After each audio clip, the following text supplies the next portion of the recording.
G'day guys, just sending out a big fat season greeting to everybody. I hope you have a wonderful Christmas. I hope you have a fantastic new year. Have a safe one. Take care.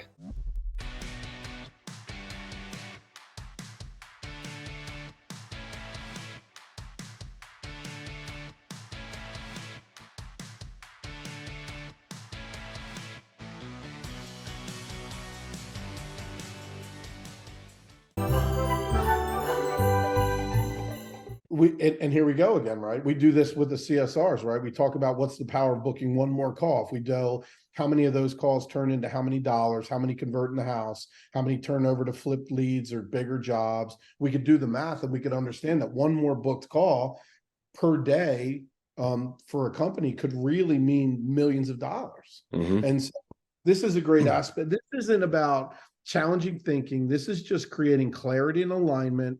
The two greatest things that create, when you don't have clarity and when you don't have alignment, guess what gets missed? Accountability. And so we want to create clarity and alignment so we can have accountability not only down but up, right? Because the manager's got to be held accountable too. And so if they get a great understanding to their team about how things work and everybody's aligned, boy, we're cooking with gas and we can really make some stuff happen. We look for 3 ways in which we could give more knowledge over the phone than the average competitor would do in person. And so we pull the house up on Google Maps, we look at it, we read their notes. And so we're always looking for things where we can get more accomplished. You know, for example, we'll say things like, I looked at your house and I noticed that you have, about 2.5 feet of access on the side of your home. And they go, oh, wow. Like, we do things to build this trust and professionalism. Even looking at, even things like, oh, I noticed your neighbor has an alley in their back. Could we access it from there? And they go, well, actually, that no one's thought of that yet. And they're going, this guy or gal got more over the phone than the 3 people who came out, to look at it in person.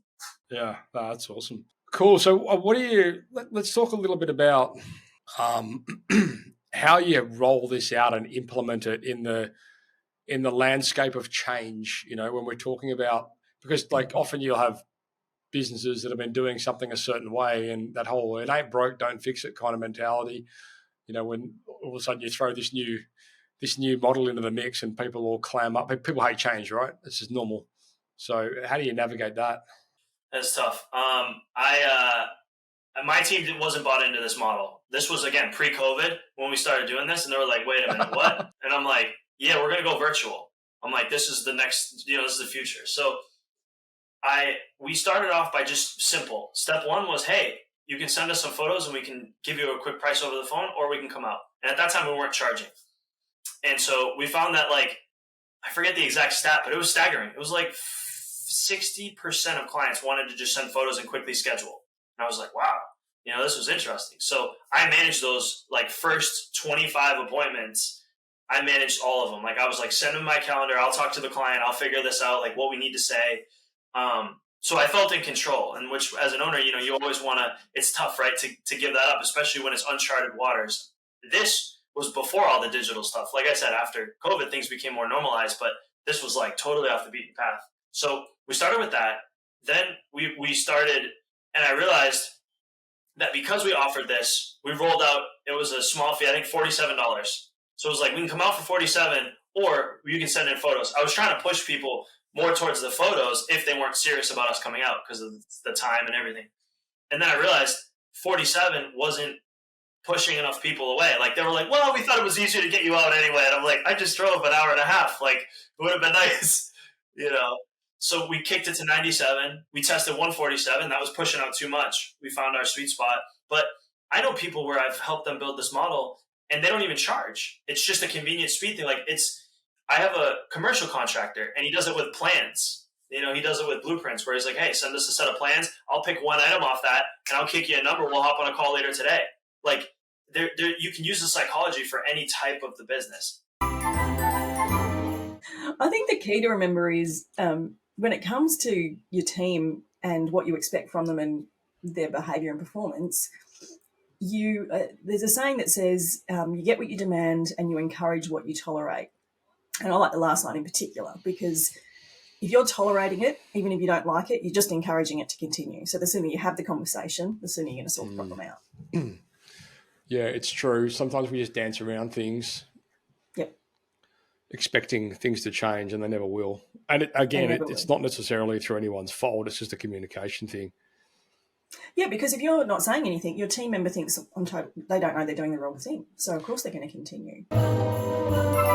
So there again, it just comes back to the fact that having a service agreement can not only be profitable, it can not only help, be beneficial for the customer, but it can be beneficial for you, the business, because you're engendering customer loyalty, like I talked about before.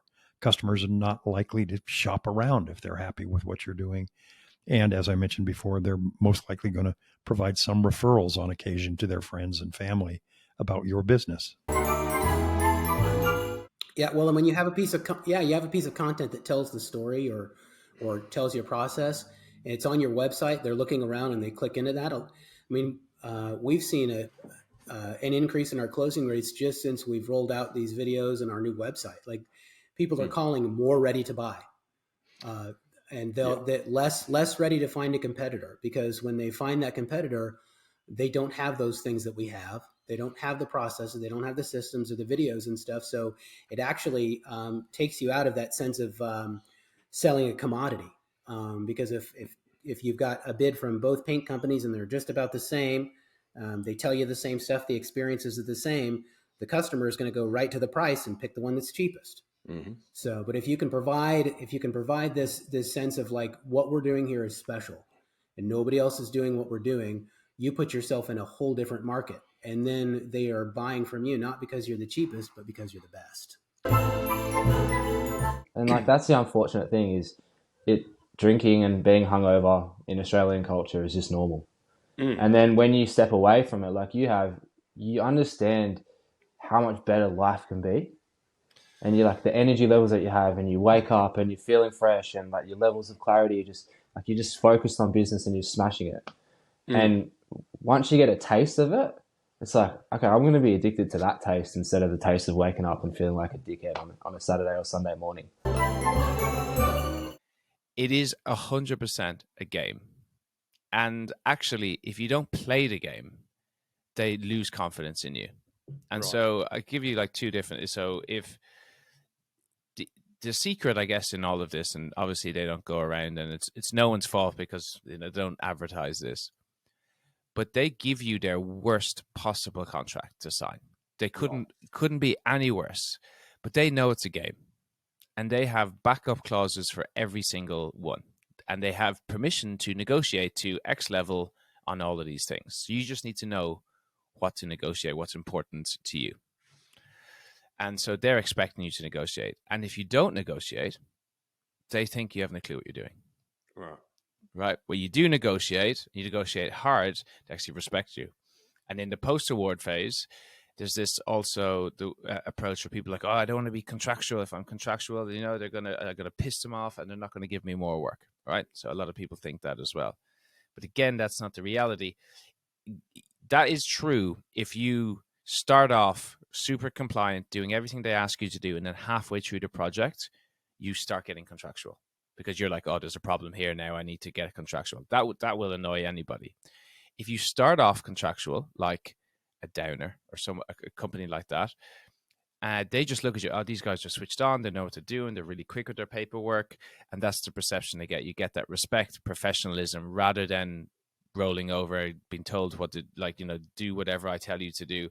And a lot of times when you're being told to do whatever you're told this stuff, it's by their project manager, and he's oftentimes covering his own ass internally, and so he could be telling you to do all the stuff that he really shouldn't be telling you to do. Like, for example, oh, don't submit loads of little variations, roll them all up into one change order or one variation and submit it. So that happens all the time. That's him trying to save his own ass. It doesn't look like there's all these changes that he's making. But in reality, you have not complied with the contract. You've not followed the proper procedure in the contract. And so you're completely at his mercy if he decides he doesn't want to do it. You're actually walking the wrong path. And so for all the listeners out there, the reason why habits are so important is that 60%, almost 60% of what you do on a daily basis is unconscious decisions based on habits.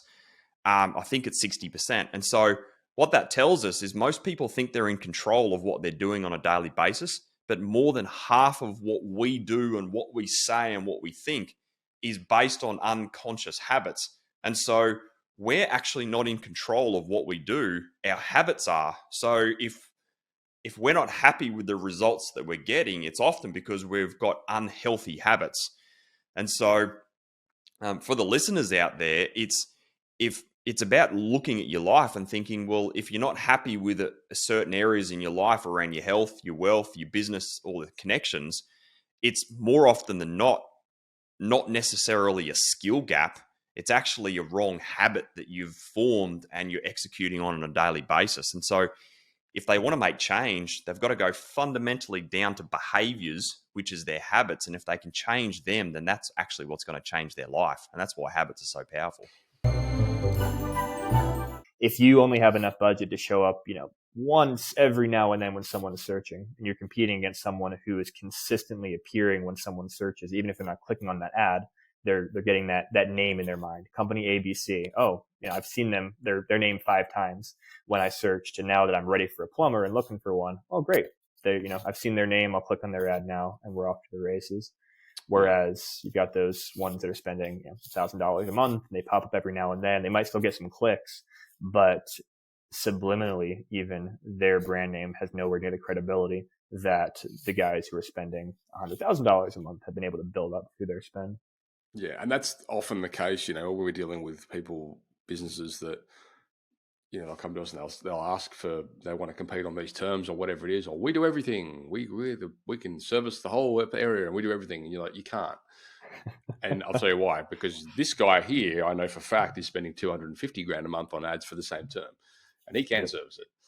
So it's a bit of a polarizing conversation when you can kind of help them, understand. But you know what? Also, that's where some of the great opportunities lie for smaller businesses. It's in narrowing down those campaigns so that you don't have to compete against these huge companies that are spending hundreds of thousands of dollars.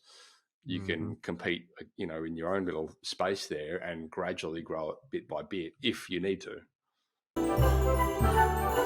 And here's what I always tell people. Have you ever been in a conversation with somebody and they say something you don't understand? What does your brain do? It stops. Yeah. It stops because your brain starts trying to figure out what you said. And then by the time your brain re-engages in the conversation, the person you're talking to is like 30 seconds down the road, and now you're behind the conversation. So your brain's trying to catch up to the conversation. And while your brain is either stopped or catching up, it's not retaining any information that is going in that this person's saying. They're talking just like lips moving and nobody hears them. The problem is you said something they didn't understand. So you need to understand the first thing you need to do in sales, stop using technical jargon, stop talking fast, and always stop in the conversation and do what we call pause for effect and a check-in. If I said, Matt, do you understand what an ATC frequency is? No. Okay, well, basically, when I'm flying, I have to change frequencies about every 20 minutes. Does that make sense? I've got to talk to somebody else because I'm flying farther away. Does that make sense? Yeah, okay, that makes sense. Like in your HVAC, we've got this SEER reading. I don't know what I'm talking about, by the way. And it's 1.7. Do you understand what that means? I don't either. So here's what that actually means and how it affects you. Right? As opposed to just throwing it out there and saying it and moving on, and the client's going, what the hell is a SEER rating? I don't know what he's talking about. So what I call it? Passing the mum test. I always say, go ahead. I say to our clients, right? Okay, because when we come back and we say, okay, what are your services? What do you do? Tell us. And then they come back with this jargon. Yeah. I'm like, okay, go and send this to your mum and tell me. I love it. Tell me if she understands anything you've put there. That's great. The mum test. Yeah. It's never failed me. No offense, mum. Thanks for watching, guys. I hope you enjoyed that episode. Please, while you're here, subscribe to the channel and give this video a like. Now, listen, if you are a trade-based business and you work in projects, roofing, bathrooms, kitchen renovations, home renovations, solar installations, that kind of thing. We would love to be able to showcase you as our next success case. Insane return on ad spend over here. We're talking 2,000, 3,000, 5,000, 13,000% return on ad spend week in, week out with some of our clients. And we would love to put you in that picture. So please head across to tradie.wiki/YT for YouTube. Tradie.wiki/YT for YouTube. I look forward to chatting to you soon. Enjoy the next episode and thank you for all your support.